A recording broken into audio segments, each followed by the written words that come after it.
오늘의 인문학 산책 주띵커와 함께합니다.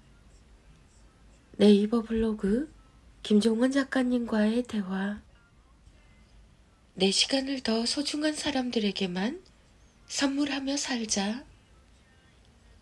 기본적인 예절이나 매너라서 지키는 게 당연하지만 늘 자꾸만 추가 설명을 요구하는 사람들이 있다. 그런 상황에서 자세하게 설명을 해줘야 알지 라고 말하는 사람들은 대부분 아무리 자세하게 설명을 해줘도 알아듣지 못한다. 관계에서 일어나는 대부분의 다툼이나 불화는 설명이 부족해서 일어나는 게 아니라 이해할 수준이 되어 있지 않아서 발생한다. 그러니 자책하지 말고 괜히 아까운 시간을 쓸데없이 소모하지도 말자. 기본적인 예절과 매너에 대한 이해도가 있는 사람과 만나야 대화도 통하는 법이다. 살아갈 날들을 위한 괴테의시 김종원. 배우자에게 상처 주는 말을 습관적으로 하는 사람. 배우자에게 상처 주는 말을 습관적으로 하는 사람은 본인이 불행하게 살아서 다정하고 예쁜 말이 뭔지 모르기 때문이다. 내면의 불행과 슬픔이 쌓여 있어서 상처 주는 말을 하는 습관을 정말 바꾸기 어렵다. 그러나 그럼에도 아이를 기르는 엄마 아빠라면 지금이라도 당장 필사를 실천하며 변화를 시작해야 한다.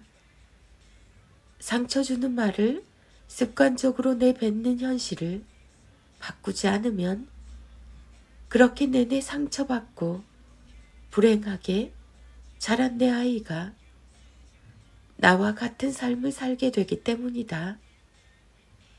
아이의 미래를 바꾸려면 엄마 아빠가 자신의 오늘을 바꿔야 한다.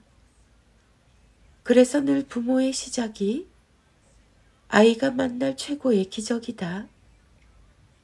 부모의 예쁜 말 필사노트 김종원.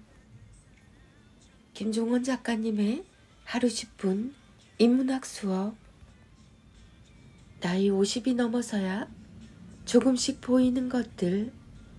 1.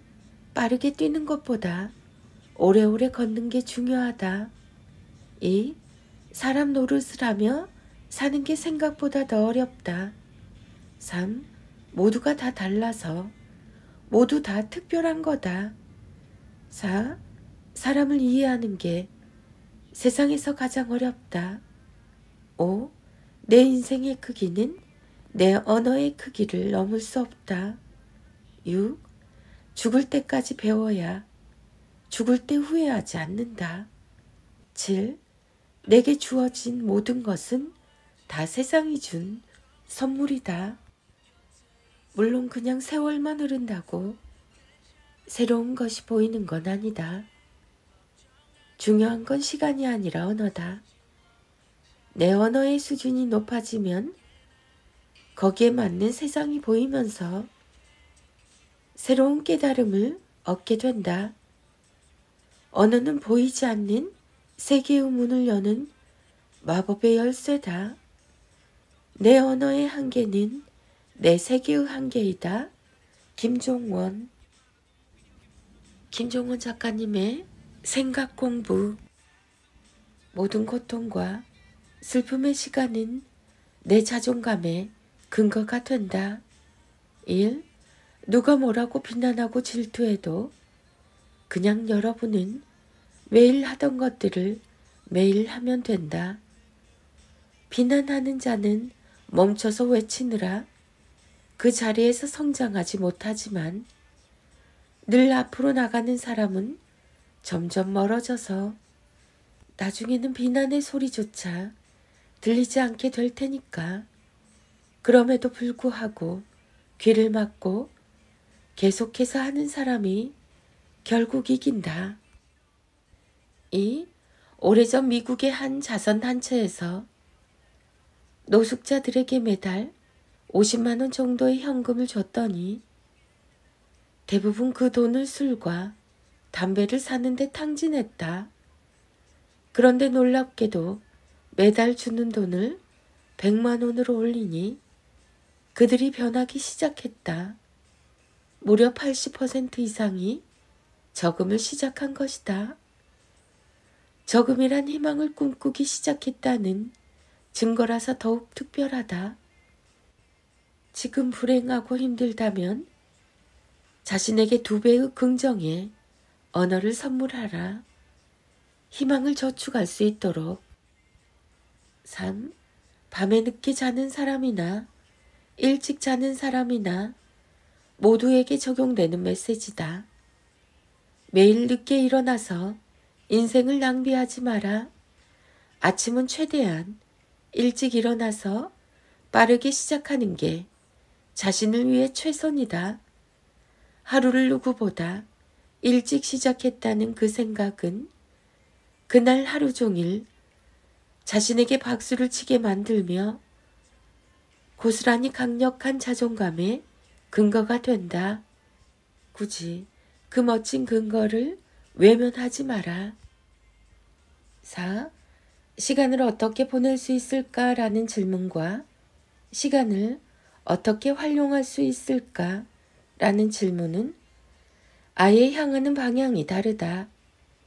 그저 보내기 위해 시간을 맞이한 사람에게 일상은 마찬가지로 버리기 위해 존재하는 쓰레기와도 같다.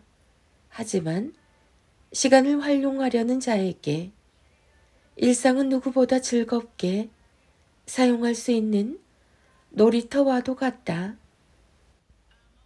두 사람이 느끼는 자존감의 차이는 비교할 수 없을 것이다. 5. 고통에서 벗어나려는 시도는 언제나 실패한다. 이유는 간단하다. 인간은 고통에서 벗어날 수 없는 존재라서 그렇다. 물론 아주 잠시 고통에서 벗어날 수는 있다. 하지만 곧 새로운 종류의 고통이 피할 수 없는 손님처럼 찾아올 것이다. 인간은 고통에서 벗어날 수 없다. 피하려고 끊임없이 노력하겠지만 고통의 종류만 달라질 뿐 벗어날 수 없다는 사실만 확인하게 된다. 벗어나려고 하지 말고 공존하며 사는 법을 배우라. 어른의 품격을 채우는 100일 필사노트 김종원. 자녀들의 인문학 인력 낭송이 이어집니다. 하루 한 장 365 인문학 인력. 아이에게 좋은 습관을 가르치는 것도 중요하지만 그보다 좋은 생각을 먼저 알려줘야 합니다. 습관은 결국 생각의 힘이니까요.